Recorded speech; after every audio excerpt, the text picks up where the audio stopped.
Let's keep you posted on what's going on around the league in addition to some of the action on the floor. Oh, we got a GM in the house. We got action maybe off the floor.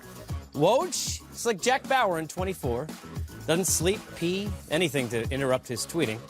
Wizards advanced talks to acquire Phoenix forward, former Wizard Trevor Ariza. Finalizing a multi-team trade tonight. Now, we don't know what else the pieces are. We don't know how big it is. But let's start just with this. Surprised? No, not surprised. I think Washington clearly had to do something to change their mix a little bit. And what's really important about Trevor Ariza is much more about what he is in the locker room than even what he is on the floor. And they need what he is on the floor to a huge degree. But what Trevor represents from a leadership standpoint, from a veteran standpoint that will tell you what you need to hear in that locker room, no matter who you are, is infinitely more valuable even than what he's capable of on the court. And I still believe Trevor has a lot left there. Griff, let me ask you this. Why not go back to the team that you know so well, that you went so far with, and really needs you just as much as Washington does? Relative to Houston, right? I mean, yes. I think the situation becomes it's really complicated for Phoenix to make a deal, in a deal that they're going to be comfortable with because they don't want to take money back. And Houston's in a similarly difficult position. So I think what happens is Washington's going to benefit from the fact that they have multiple deals that they can put into play elsewhere. This will very likely be a multi-team trade, but it'll be one that, again, from a Wizards perspective, this is a huge get. And anyone, Houston, if they were able to get him, would benefit just as much. I know I've been doing this a long time. When I used to call these the Elmer's guys. That's the glue that most of your kids won't know what that is, but I know, Coach, we know what it is. The glue guys, they're important when you have issues. But there's going to be, I think, an onus, right? I mean, on Trevor to, hey, look, come in here and try and help us get this group on the same page, even on the floor. I don't care if they're hanging out afterwards, right? I mean, how much does an Ariza help try and kind of figure out how to get Wall, Beal, and the rest of them in the same line? I was blessed to coach a guy that was a Trevor Ariza, but a few years back. And I'm talking about Shane Battier. Yes. And Shane Battier was the ultimate pro. And the one thing you find out is when players respect another player for his intelligence, that what he says is probably right 99% of the time, you've got something special there. Washington needs someone to step up that everybody will listen to, not just one guy, but two guys. And they're not trying to fight this guy. He's a voice that's won a lot of games, has played a lot, and can give them, they know this, exactly what they need. So when he speaks up in the locker room, he's helping Scotty Brooks and that coaching staff to get these guys. They're in 10th place tonight, going in. 10th place, the Washington Wizards. Why are they in 10th place? So somebody has to give them the help, like Griff just said, to get these guys straightened out. You know, the part of it for me, Griff, I guess not surprised, but let me play devil's advocate. I'm not shocking anyone when I say a lot of people have conversations at the bar, the water cooler, here. Who are you going to trade? How do you get rid of John Wall and all that contract? Where do you move Beal? How do you find a way to break it down before you build it back up? And this is not that way. This is saying, hey, we're trying to salvage something here. Is that the right direction to go when you're sitting there and you're the Wizards? I think is a fair question. Well, I think when you're the Wizards and you're as pot committed as you are to this roster, you owe it to the roster to give it every chance to succeed. And a player like Trevor actually moves the needle in that way. Because everything Coach said about his veteran presence and his swag in a locker room is all true. But it's true because he's still going to have sweat equity. Trevor's going to be playing meaningful minutes for Washington. And that makes his leadership piece even more important. So, again, I think it's something where if you're Ernie Grunfeld and the Wizards, you are absolutely pot committed.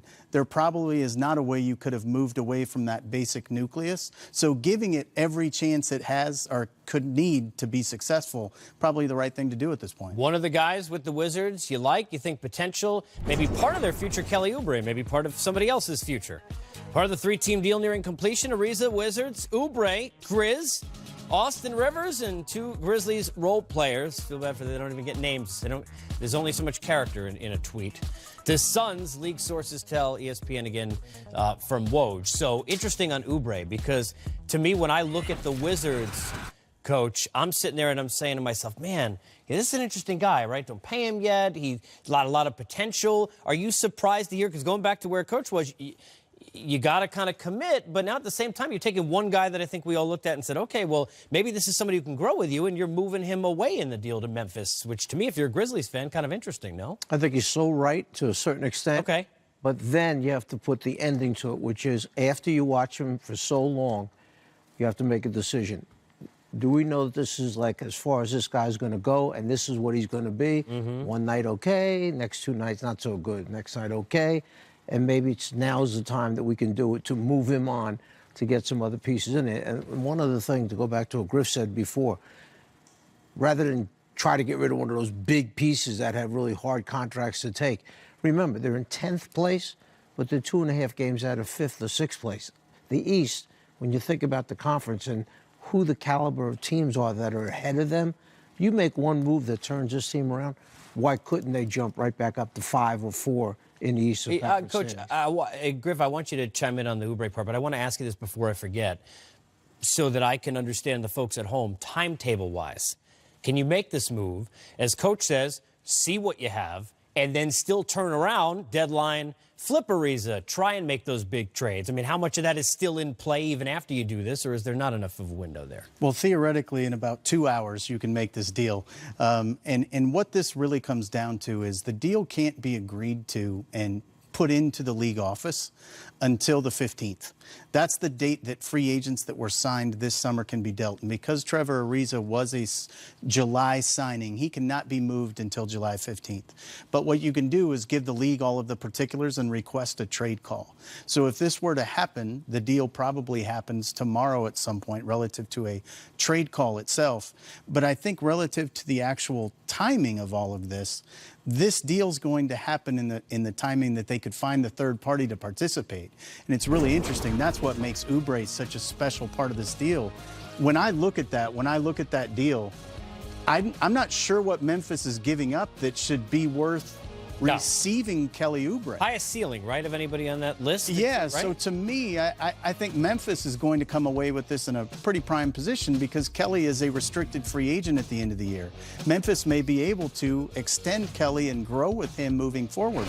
So unless one of the pieces they gave up is a pick, it's a fascinating get for Memphis to be in this scenario in the way that they are.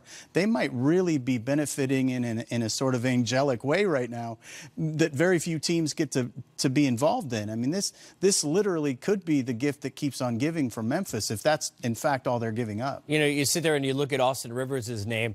This will not be as difficult of a deal to be made because Dad is not involved in trying to make that decision, so that's different. But to get moved on again, is this a guy you worry maybe never going to be a fit anywhere? I mean, I hate putting it out there like that, but that's kind of how you look at it. Forget about the talent question, but it seemed like the time had run out in place 1. Now we're at place 2. Now we're on to place 3. Sometimes we see guys where it just never seems to be the right fit for them for whatever reason. If you go back to place 1, I think it was a very difficult spot for him to be. With his father, trying to be the head coach of the team. Here's the son, and then all the dynamics that go with that. I'm not sure it made it an easy job for Doc Rivers, particularly in the locker room with the other guys. So I thought the day that he was traded, I said, this is the best thing for Dad and the best thing for the son. Problem is, he was traded to a team that has Beal and Wall in the backcourt. So if you like Austin as a point or a 2 or both, a tough spot for him to get major minutes because of those 2 guys, the caliber of players in front. So now can he go to a place that really needs what he can do and get the majority of the minutes? That's the question. Yeah, desperately. And look, at Booker doing his, take him, but just let him. I mean, the shooting is what it is. They need a point guard desperately. Speaking of, which go ahead, Austin is not, no, by the way. Right. Which is why he's had such a struggle because of the fit. In reality, what Austin is a small 2 guard. And he may be able to compete defensively with point guards. But in terms of the actual fit of running a team and making people better, that is not to this point what Austin's been in his career.